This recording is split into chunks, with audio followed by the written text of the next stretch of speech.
Nagbabalik po yung mga kagapay at naku, nagbubulungan na kami nitong isa sa mga bisita natin dito. Si Dr. Agatep at kasama natin ngayong gabi, Dr. Wilfredo Tagle. Of course, regular na bisita natin pagka dumarating ang ganitong panahon. Urologist President ng International Academy of Medical Specialists, tama ba? At si Dr.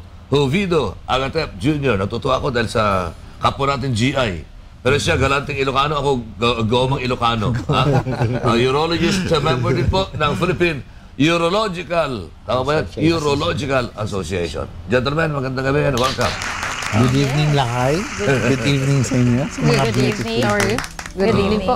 Good evening po. Good evening. Dalawang doktor. Dalawang doktor, mga magagandang lalaki. Ano ba pag-usapan natin? Para sa iyo. Para sa iyo yan. Para sa iyo. Hindi, para sa mga kalalakihan dahil nga araw ng mga ama, tatay sa Sunday. So every year may ginagawa sila kay Miss Annie na kumbaga alay o parang medical mission nila. Gift. Hindi lang dito, sa nationwide ito. Okay, at ano ito? Yes. Lahat ng papa. Lahat ng papa, tatay, daddy, itay. Okay. So ano ito, Dr. Tagle? Ito po ay dati naming practice for the past 19 years. Nagkakaroon kami ng digital rectal examinations or examinations ng prostate. Ang kaibahan ho ngayong year na to, dahil in-expand namin, pinalawak namin. Hindi lang sa prostate health, meron sexual health, ano pa yung iba natin? Tungkol sa mga bato, urinary stones, sa cancer, mga sa kidney cancer, bladder cancer, saka mga infection sa bato. Okay. So tinitingnan na lahat na to. Sa sexual health. Okay, but let's reiterate this once and for all. This is free. Yes. Okay, this is free. Galing. Kung dati-rate, nagkaisa po lahat ng urologists na sa araw na to, sa 14, lahat ng magpapakonsulta sa isang urologist ay libre.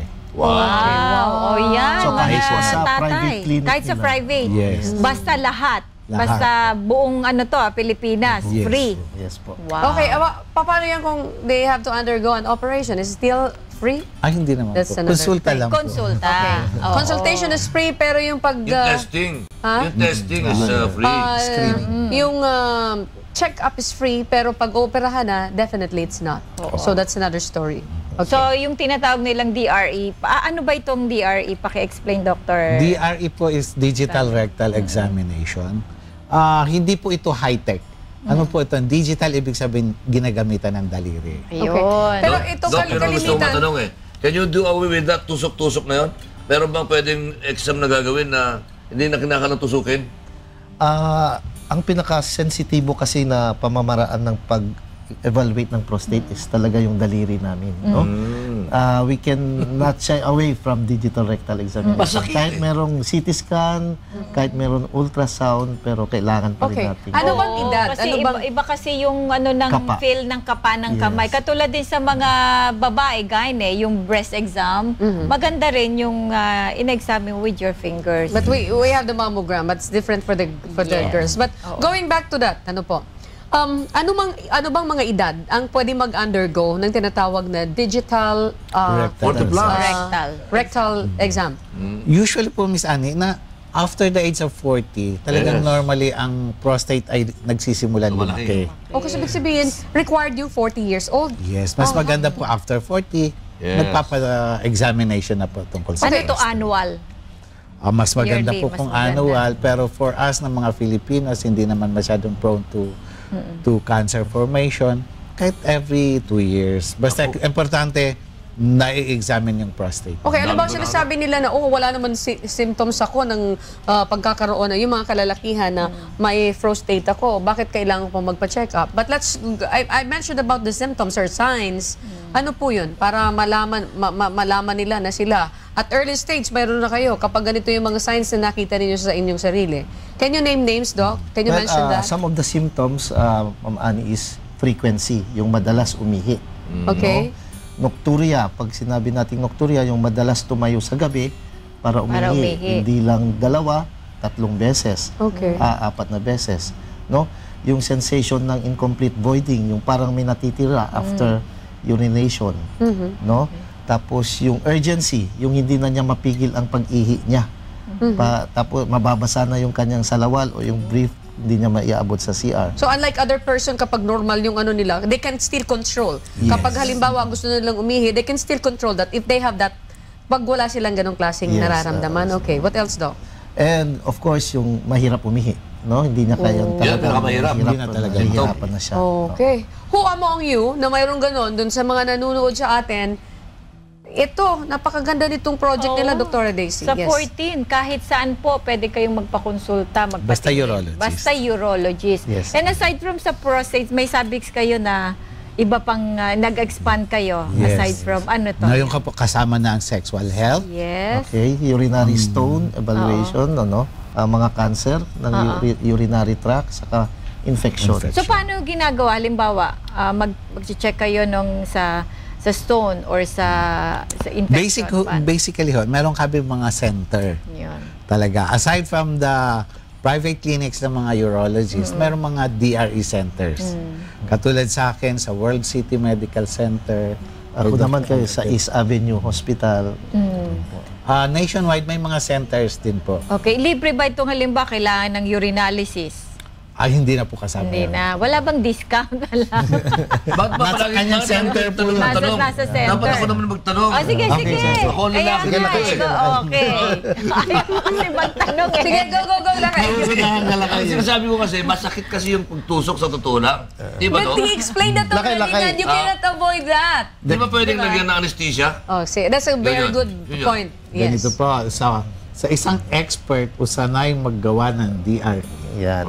hindi po siya masakit. Ganun ba? With, Kasi yung pumusok sa akin, masakit eh. So meaning to say it's baka not konti trained. ho ang Hindi, tinignan ko yung daliri niya, masyado mahaba yung Baka, daliri. baka buong kamay, lakay. Ang pinasok. But you know, kidding aside lakay, kidding aside, you know. And siguro, dun sa mga nanonood, let's clarify this once and for all. You cannot avoid this kind of, Oo naman. Hindi mo maba-avoid yan. Isa yan sa mga pamamaraan para ma-check ka kung may prostate ka. But the point is, na nire-raise nila kay, may mga instances kasi na masakit yun. Ibig sabihin, kung trained yung nagte-check, hindi mo mararanasan yun. Yes. Ano lang kasama eh, parang ano yan eh, parang dentist, merong mga dentist na sabi Mabigat nila, ang kamay. Mabigat ang kamay, merong dentist na magagaan ang kamay. But if you gusto mo bumuti ka, umayos ka, malaman mo kung ikaw ay may problema o wala, konting tiis sa mga Hindi, ganitong subukan natin klaseng yung sa check. dalawang doktor na ito. Magpapatusok ako. Kung Pagkatapos. Sige, free naman yan eh. Pero alam mo, okay na rin naman kay Lakay because you know, isa edad niyang yan. We don't know kung siya hindi pa Ay, nakaka... nakatatlong tusok na ako ha. So it's good that you're normal. Yes. Ayan, okay. Okay, ano ba itong hawak ko? Ayan, ano nga, Yan. ayan. Ikaw na man. Yan. Naku, nakita mo, hirap na umihi yung ano. Yung nakapila, hirap na sa pigpigil. Ha? Totoo yun. So, libreng konsulta. Sige, promote nyo, doctors. So, sa taon na to, ang title is Ikaw Naman. Yan. Sa lahat ng lalaki, lahat ng papa, pati yung mga papabol. Yung tatay, kapatid, lolo, kapitbahay, sama nyo po. Meron tayong mga DRE centers, East Avenue, veterans, Jose Reyes, PGS siguro. Yan. St. Luke's. St. Luke's, marami hong mga Hospital. DRE centers. Pati sa probinsya, all over the yes, Philippines. opo, Tapos, from ano to? From the whole day ba to? From 8 to 5? From 8 o'clock hanggang 4 o'clock in the Okay. afternoon. Pero I hope, this is my wish for you, siguro doktora sa group ninyo for next year. Maybe ngayon nag-offer kayo, nilawakan ninyo. Maybe next year, makapag-offer kayo na at least mga 5 o 10 operahan for free. Aside from that, meron ho kaming team din, no? Umiikot sa Buong mga probinsya. Pilipinas. Ayun, very Meron good. kaming team na nag-o-opera naman. Ng libre. Ng That's for libre. free. Parang medical mission. medical. Bago kayo umalis Ayun. mga kapatid. Ay, usong-uso ito, yung mga herbal na pinaiinom, mga gano'n. Ano ba yun? Na anong take you Pag may mga mga stone. sambong, mga panabat, o ano pa, yung mga pinapainom. Sa may mga problema sa pag-ihi. With regards to sambong, meron na ho yung scientific basis.